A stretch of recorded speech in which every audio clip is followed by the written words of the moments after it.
Hey everybody, it's Brian Riley from Keller Williams and the Brian Riley team. I'm here with Jeremy Thieroff. Hey guys. From our team. A lot of you probably know Jeremy or have seen him around, gotten to see his face a little bit. He is one of the agents on our team. Works primarily with buyers, although you do work with buyers and sellers, investors, pretty much the whole deal. Our theme for this week on all of our social media platforms, of course, if you've been tuned in, if you follow our pages, like, subscribe, all of that, you know that this week we're really just focusing on getting you to know us, right? So getting just helping you guys to learn a little bit more about the team. Obviously, we want to work with you. If we've already worked with you, we appreciate your business. We love getting to know our clients and our communities, our potential clients, all of it. So we wanted to take advantage of and kind of create an opportunity for you to get to know us. So that all being said, we wanted to take a few minutes here and just get to know Jeremy in particular a little bit better. So I've got some questions here for Jeremy. We're going to do a little interview, some simple questions. The obvious one to start us off, what made you want to get into real estate? Well, there's a couple parts to that answer. The first thing was that my wife and I bought a house last year. We bought a house in Bellevue that is 130 years old. And it needed a lot of work. We liked the process of buying that though, and going into all these different houses and seeing what was there and what wasn't there, and what people did with that sort of thing. As stressful as that can be, it can also be a unique experience. I didn't really consider a career at that point, but I did find myself interested in it. And then where I was, I had been at my job for 14 years with a really good chiropractic practice. I was a therapy assistant there, so I worked hands-on with people, as you can attest to. Right. And I got to know everybody that walked through that door, whether I worked with them directly or not. I got to know them. Sure. It's one of the ways that I found out. I mean, I'm not great with numbers. I'm not great with you can't stick me in front of a computer, expect me to know everything. But the one thing I can say that I'm honestly good at is talking with people and listening to people and relating to people. And that job gave me a great opportunity to do that for 14 years. During that time, I became a nutrition specialist. I was licensed through the AASDN, and I would work with people one-on-one. And that was an extension even further of that client service and that personal service, because you're dealing with people in a relatively vulnerable situation then. Sure. They're coming to you for specific help, and that can be really difficult to seek out. I can say that I feel like I was pretty good at that too, and part of that was really just being able to listen to what people's concerns were and work around different things. Eventually, 14 years is 14 years, and you can burn out somewhere. And I got tired of doing that, and that wasn't because of my patience or anything else. It was literally just time. So I left there. I had people ask me if I was having a midlife crisis. I can assure you I was not. You're not old enough for a midlife crisis. Well, quarter life. No, not if I'm going to be honest. Depends how long you want to live, I guess. Yeah, that's true. So at 42, with the full support of my thank you, with the full support of my wonderful wife, I changed careers. And in that time, while I was doing that, I just decided I didn't want to work with people for a minute, so I started to work with dogs. When I was working with the dogs, I saw this dog and I knew I recognized it, so I texted a friend of mine who happens to be a real estate agent. And I was like, oh, I met your dog today. And she's like, how? And I'm like, oh, I'm working this job. And she's like, don't you have like 20 jobs? And I'm like, yeah, pretty much. But I told her I had left my other job and was just kind of, taking a minute. And she's like, why don't you get your real estate license and be my buyer's agent? Obviously, that didn't happen. And there's reasons for that, and that's okay. We still get along very well. It was just something where I wanted to pursue my own sort of thing. Mm-hmm. So I worked really hard, and I worked really, really hard, waking up at like 4:30 in the morning to work with dogs, getting home at noon, going to sleep for about 2 hours, getting up, studying for 2 hours, and then going to class for 3 to 4 hours, depending on which section. And then I passed, and then I shopped around, and I landed here at Keller Williams, and I landed here before I even knew that Brian was here, and I knew Brian before I was here, so it just made sense to be on this team. The reason I got so in a roundabout way, the reason I got into real estate is it's multiple. I like the business. I like working with people. I love working with buyers in particular because, you know, I want to get into these houses. I want to see what people, where they're at and what they're doing with their homes, and finding that fit for my clients. I really do love making a list with them and then going and looking at these properties and finding something that might fit what they do. And when they land that home and they end up in it, I mean, literally my first buyer were good friends of mine, and I remember that, like, they were blown away by the place, and that's an amazing feeling. Good feeling. Yeah. Absolutely. So that's why I got into it, and that's why this is what I'm gonna keep doing. Well, that's good to know. Yeah. And good to hear. I'm sure you want to hear that. Yeah, I did. So good, and hopefully everybody else, you know, liked hearing kind of the rest of the behind the scenes or in the mind, the life and times of Jeremy. Mm-hmm. So all right, you're 42 years old. Mm-hmm. You were in a chiropractic office environment for 14 years. Mm-hmm.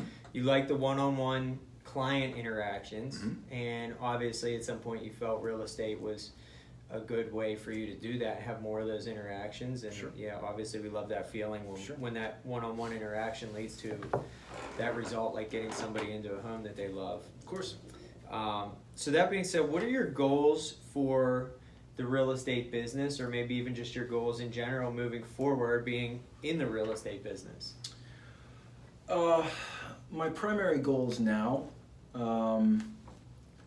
is to continue to grow my name, continue to grow our name collectively as a team so that people can understand what it is that we do. And the reason that I'm on this team and the reason that I work the way I do is because I believe in this, and I think that we really do have something special here in the sense that you are really good at what you do and you know what you're doing, and we all do every aspect of everything right. involved in real estate, but we collectively can, you know, brainstorm and work on things so that it's not just one person who may not have the answer to everything working for those clients, but both of us working for those clients. I want people to get homes that they genuinely love.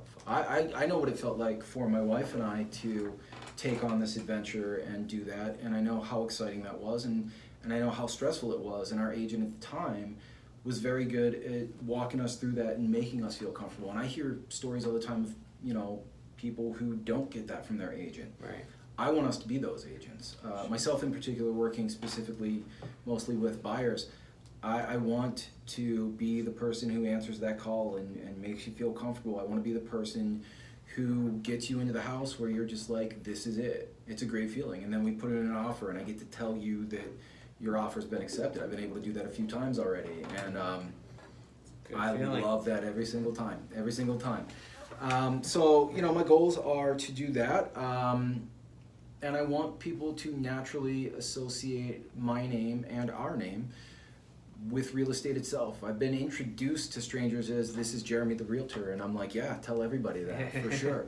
I want to help next year specifically at least 40 people find a house that they get to live in for however long they decide at a price that works for them. I mean, I want to be busy. You know, I want to be doing something. I want to sit there every week closing on a house for somebody, essentially. Good goal.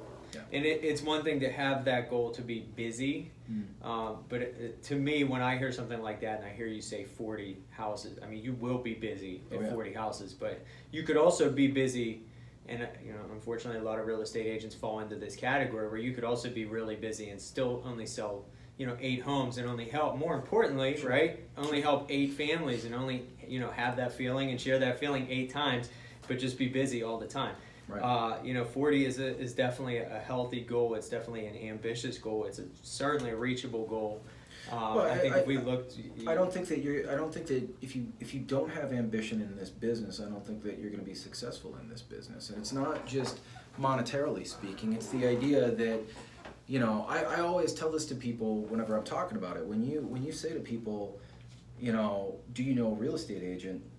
Most people know somebody. And they'll be able to tell you who that is. If you said to them what company they work for, that's 50-50. You may or may not know that.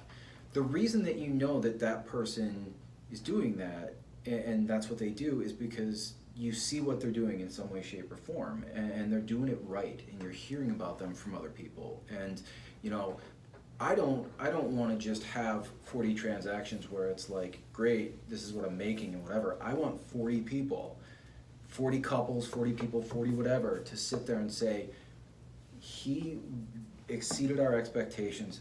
They collectively as a team made everything easy as it could be. They did a wonderful job for us across the board. Across the board. That's what I want. Absolutely. Those are all good goals. All good goals for sure. And I know that you can hit them, and I know that you're basically on track to do that. As ambitious and great. Whoops. A great. Cut that part out. Cut that part out. That's an edit. Yeah, as ambitious and as exciting as those goals can be, I know you're definitely on track to do that. That's awesome. So let's switch gears then. Let's talk about what you do when you're not doing all the work that it takes to sell 40 houses, when you're not showing houses and working directly with clients. What is Jeremy doing? Trying to see my wife when our paths actually cross. We've been married a little over a year now, and I'm sure I said it already, but I'm very fortunate to have a wonderful partner for the rest of my life. We have 2 dogs. They are both puppies, less than 2 years old, so a lot of attention and time goes to that. I have a wonderful family, and we're one of those rare families that actually likes to spend a lot of time together, so we do a lot of that. I am a wedding officiant. I'm not doing as much of that, but I have, in the last 3 years, probably married almost 100 couples, so when I'm not doing open houses, that can sometimes be my weekend. You said 3 years. Is that what you said? 3 years, 100 couples? Yeah. Wow. Awesome. Yeah. I did almost 50 last year, and that was because I had a wedding to pay for. So now I can be a little more selective, and with being busy doing this, that's a lot of weddings. Yeah, it's cool though. I mean, it's multiple weddings most weeks out of the year, or one every week. I think the most I've ever done was 6 in 8 days. 6 in 8 days. Yeah, so that was busy. People get married on Wednesdays and Tuesdays and Thursdays. I've married people in the middle of a brewery. I've married people in the middle of a burrito place on the north side. On purpose? Yeah. Like planned? Yeah. Or are they just simple? They just want impromptu. Do you? Literally, all you have to do to get married is have the license. You have to say I do. You have to say I do, and then I sign the papers, and we're done. That's it. So it can be that simple, or I can do an elaborate one in front of like 500 people. Right. I know you put more time into it than that. Oh, typically. Yeah. I wish it was that easy all the time, but it's something I like to do. So yeah, I mean, I really try and spend time with my friends and my family, my wife, my dogs. Being a new member of Bellevue, it's a very tight-knit community, and I've started to meet a lot of the people there, a lot of the people involved in local government and that sort of stuff, and so I'm learning about that stuff too. Just always I don't always feel busy, but everybody seems to think that I'm always busy, so I guess I'm pretty busy. You certainly do some interesting stuff, if nothing else. Sure. And I know I have access more or less to like your calendar when we're setting appointments for open houses and showings and kind of bouncing back and forth, so we can all kind of see each other's calendars. And I know I see like weddings in there, and I see Bellevue town council meetings and stuff like that. Yeah. So it's awesome that you're involved in all of that. Yeah. I'm sure that a lot of people watching this probably didn't know the whole wedding officiant, is that what you call it? Yeah. Wedding officiant thing. Yeah. So what is something else that you think people don't know, or most people don't know, that you would like them to know, or that that you think people should know about you? That's actually a tough question. And we did kind of talk about the questions, but really, I think that one of the things that people do know about me, or that they should know about me, is that it's easy to know things about me. I'm an open book. I don't really, pull any punches, and I'm pretty straightforward and pretty honest. If there's something that people want to know and,